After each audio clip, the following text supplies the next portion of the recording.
Saya Sirilius Stefano SC, dosen tetap Prodi Manajemen Fakultas Ekonomi dan Bisnis Universitas Timor Unimor sejak tahun 2000. Saat berdirinya Unimor diserang di perbatasan NKRI dan BTN. Semenjak menjadi dosen 20-an tahun, saya didaulat mengampu mata kuliah pengantar manajemen, pengantar bisnis, kewirausahaan, ekonomi koperasi, manajemen strategi, manajemen pemasaran 1 dan 2, serta mata kuliah seminar manajemen pemasaran. Kesembilan mata kuliah ini link dengan manajemen bisnis. Dalam video simulasi pembelajaran ini adalah mata kuliah manajemen pemasaran dengan bobot 3 SLS. Mata kuliah manajemen pemasaran merupakan mata kuliah keilmuan dan keterampilan M3K yang membekali mahasiswa dengan pengetahuan dan keterampilan yang sangat berpengaruh pada aspek pemasaran di era digital 4.0.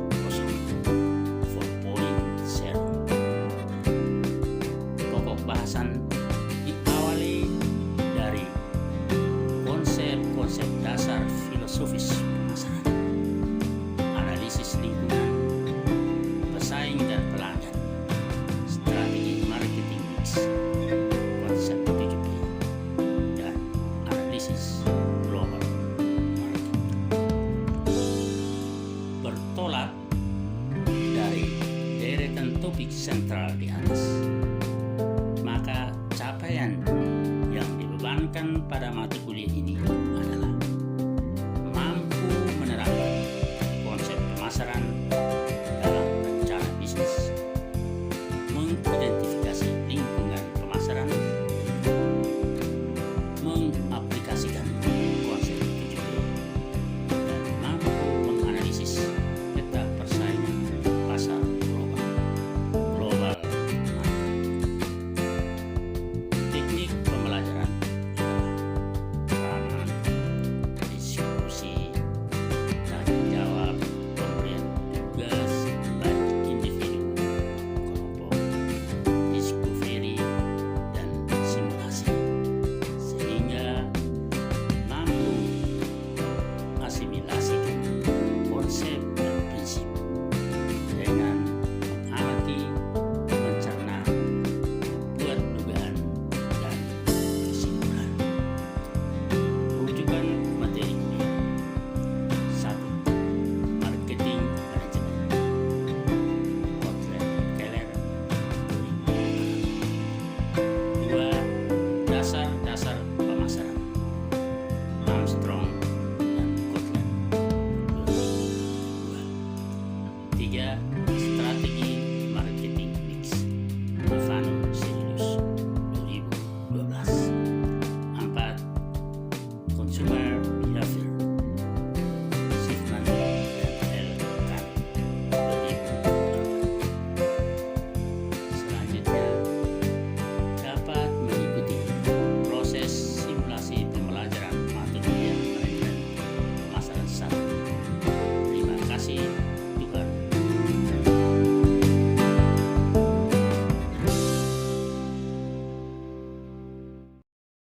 Hari ini topik pembicaraan kita adalah filosofi manajemen pemasaran dan konsep-konsep yang bersaing dalam evolusi manajemen pemasaran.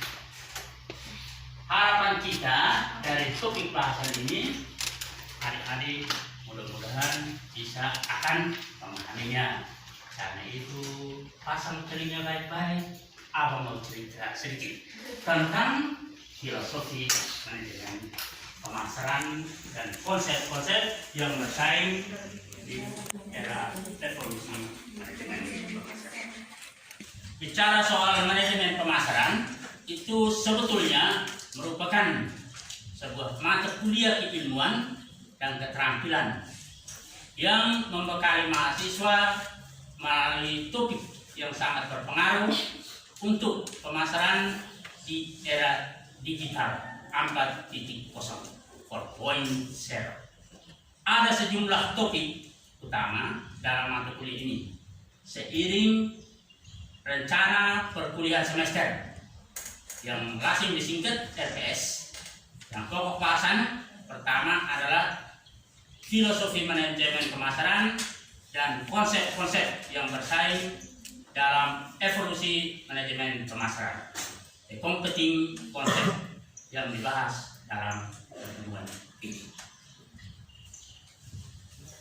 Bicara soal filosofi pemasaran, marketing filosofi, itu adalah ide fundamental yang memandu upaya perusahaan untuk memuaskan pelanggan dan mencapai tujuan organisasi.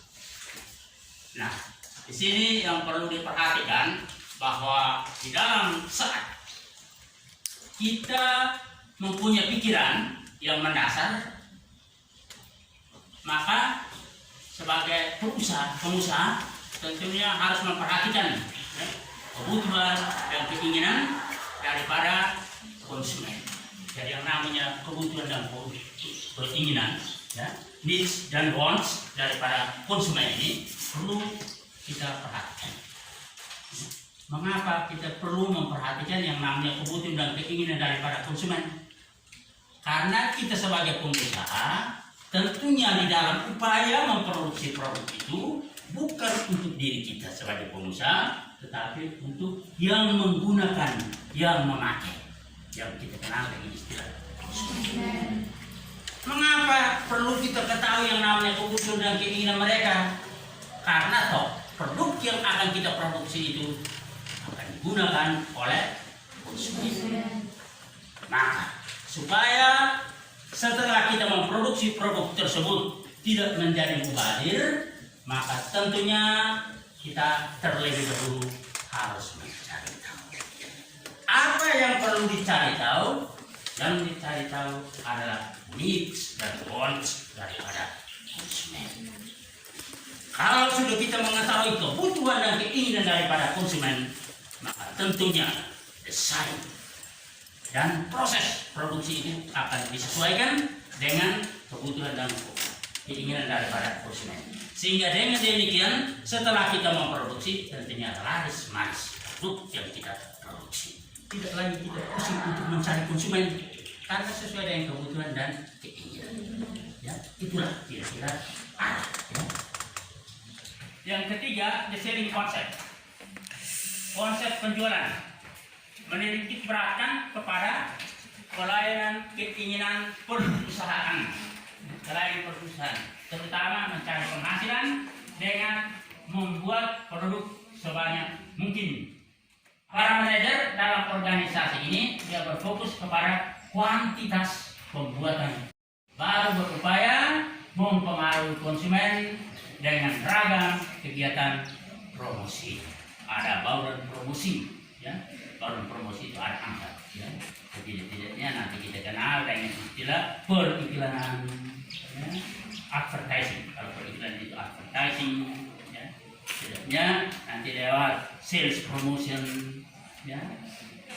Publishing, itu yang namanya bauran pemasaran. Empat menurut Philip Kotler yang akan kita perdalami pada pokok bahasan terkait dengan promotion. Yang keempat itu demarketing konsep pemasaran. Demarketing konsep menegaskan bahwa kunci untuk mencapai tujuan organisasi yang ditetapkan adalah perusahaan tersebut harus menjadi lebih efektif dibandingkan para pesaing dalam menciptakan, menyerahkan, dan mengkomunikasikan nilai pelanggan kepada pasar sasaran tertuju. Jadi intinya bahwa konsep pemasaran ini di dalam kerangka dia membuat sebuah produk itu harus melihat, harus berorientasi kepada konsumen. maka terlebih dahulu dia harus mencari tahu, ya, mencari tahu kebutuhan dan keinginan daripada konsumen. Nah, mencari tahu kebutuhan dan keinginan dalam versi yang namanya ilmiah itu kita kenal dengan istilah survei pasar. Yang kelima, holistic marketing konsep pemasaran holistik. Itu menitik beratkan pada pengembangan, perancangan dan implementasi program pemasaran, proses pemasaran dan kegiatan-kegiatan pemasaran yang mengakui keluasan dan intervensi mereka. Para manajer dalam organisasi ini fokus pada pemasaran hubungan, relationship marketing. Ya, kita harus membangun yang namanya hubungan. Jadi era persaingan yang semakin kompetitif seperti saat ini, tentunya kita harus membangun hubungan yang baik, relasi yang baik, terutama dengan pelanggan kita, dengan konsumen kita, sehingga mereka tidak lari dari langganan setiap saat. Ya, orang yang sukses di dalam bisnis mengatakan lebih baik ya, kehilangan yang namanya 1000 calon konsumen dibandingkan 1 ya, pelanggan yang hilang. Ya, pelanggan itu penting. Ada beda antara pelanggan dan konsumen. Siapa yang tahu beda antara pelanggan dan konsumen? Ya, bisa menjelaskan.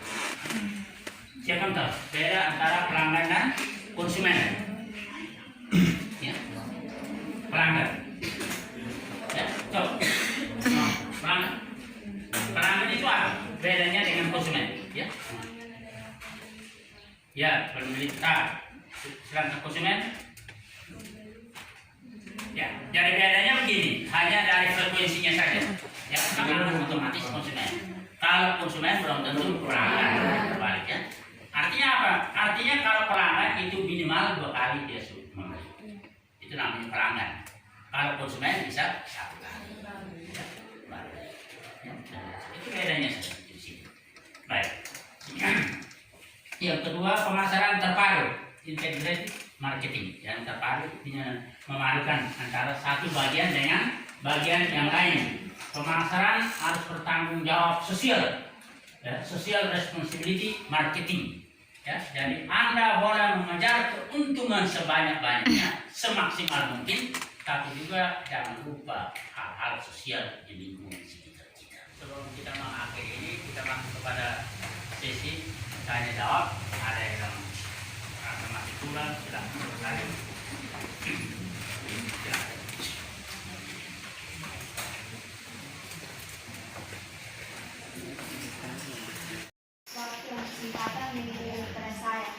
Di sini kita berbicara tentang pemasaran. Nah, pemasaran ini juga terkait dengan barang-barang. Baik, di sini saya ingin bertanya, apakah barang-barang yang sudah dibuang atau bekas, contohnya seperti botol aqua atau sedotan, apakah itu bisa didaurkan ulang atau tidak? Terima kasih. Ya, baik. Jadi kita bicara soal ya, produk itu barang. Barang ini, barang apapun, kalau kita kemas dia, kita rubah bentuk ya, dan mempunyai nilai tambah, maka tentunya itu diperbolehkan. Ya. Itu boleh, seperti barang-barang, botol-botol bekas dan lain sebagainya. Ya, terbanyak yang namanya barang-barang rongsokan itu. Ya, kebanyakan kita ambil barang-barang bekas itu, kebanyakan kita ambil sebentar mereka daur ulang. Nah, sehingga sebentar bisa mempunyai nilai tambah value added-nya.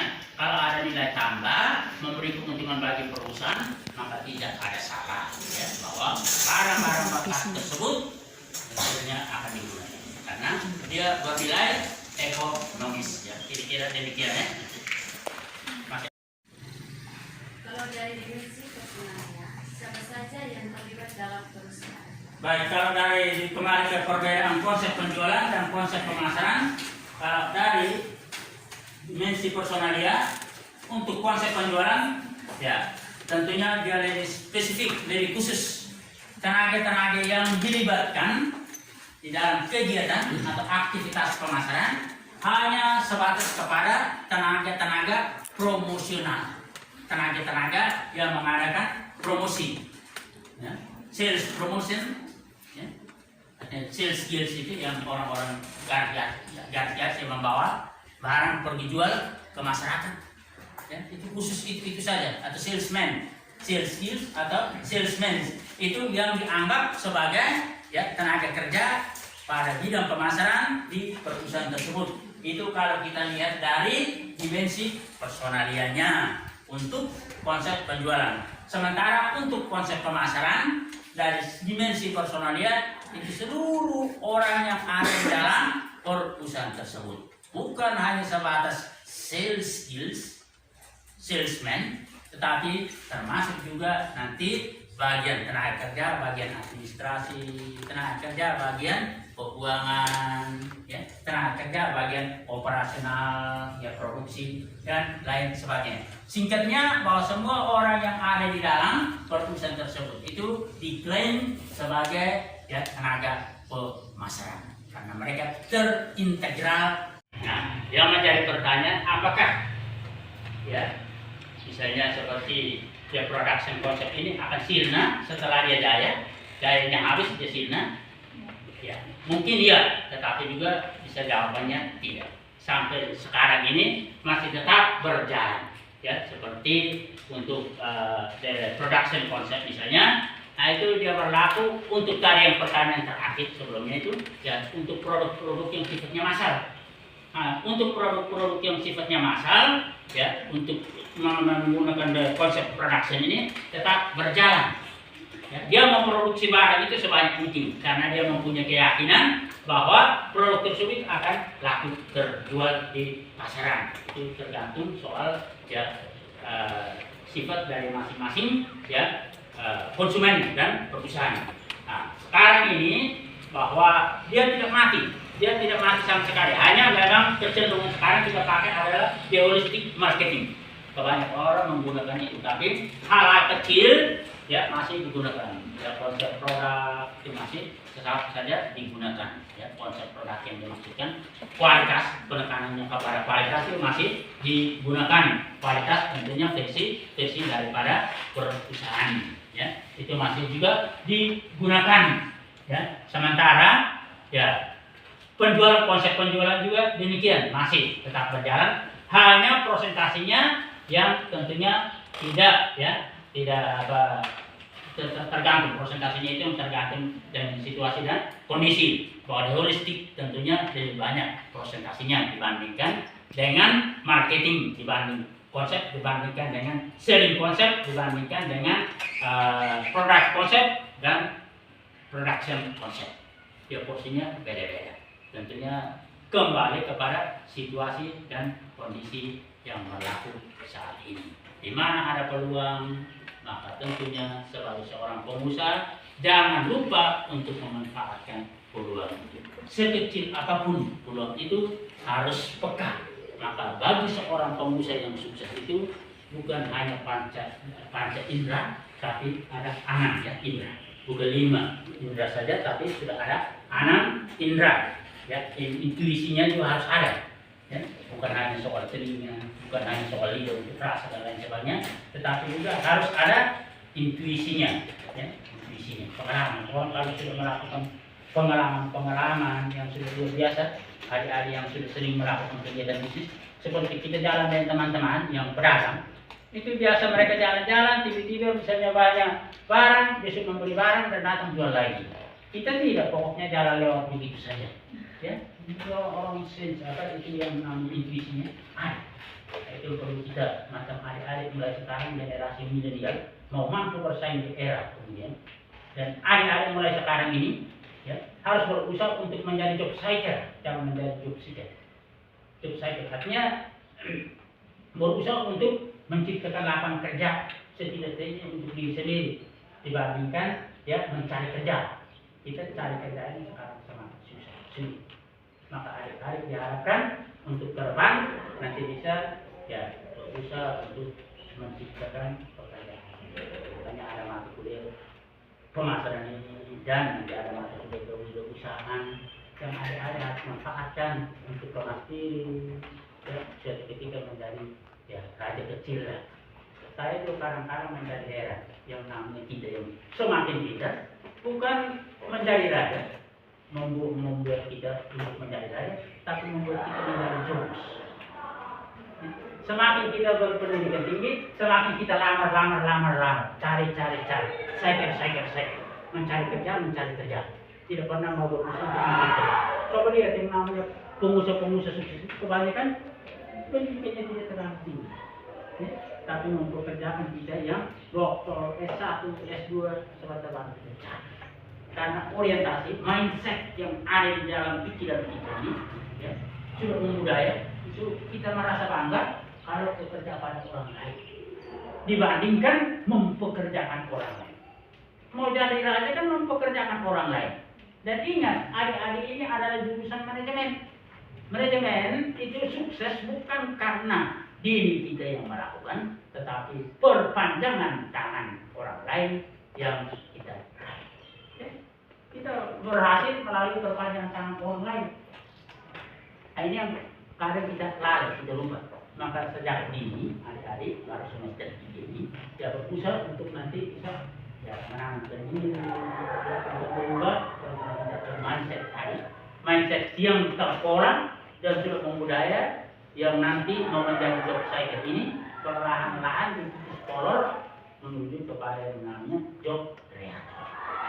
Ya, karena di balik job kreatif itulah sebetulnya kita berusaha untuk menjadi raja. Sekecil apapun sebutannya itu raja, tentunya nilainya jauh lebih beda dibandingkan dengan yang namanya besar, tetapi tetap bekerja pada orang lain. Sekarang itu susah. Dulu di Mora ini gampang kita masuk dosen-dosen, tapi sekarang sudah bisa lagi. Karena ketat persaingan dalam sebagainya. PNS sekarang, jangan bilang CPNS, saya tidak mulai susah. Ya, jadi saya makanya adik-adik harus berusaha untuk menjadi job kreatif. Ya, sedikit saran, sedikit tambahan, penjelasan. Ya, saya lihat bahwa memang karena jam sudah agak jauh, ya, melebihi batas. Ya, memang masih ada banyak yang mau bertanya, tetapi pertanyaan-pertanyaan itu nanti kita salurkan, ya, lewat diskusi online, lewat grup diskusi Nafano SCS Knowledge. Di situ akan kita kasih tema juga menjadi sentral perhatian yang nanti teman-teman menjadi bahan rujukan untuk bisa mengembangkan, ya, diskusi online kita. Ya. Dari tadi untuk melengkapi kita di luar juga nanti ada diskusi. Tugas diskusi online itu nanti saya kirim di grup kita, itu Nafano SCS Knowledge Group. Temanya adalah sejumlah potret paradoksal pemasaran global. Itu nanti dilihat dan diskusikan. Nanti saya nilai.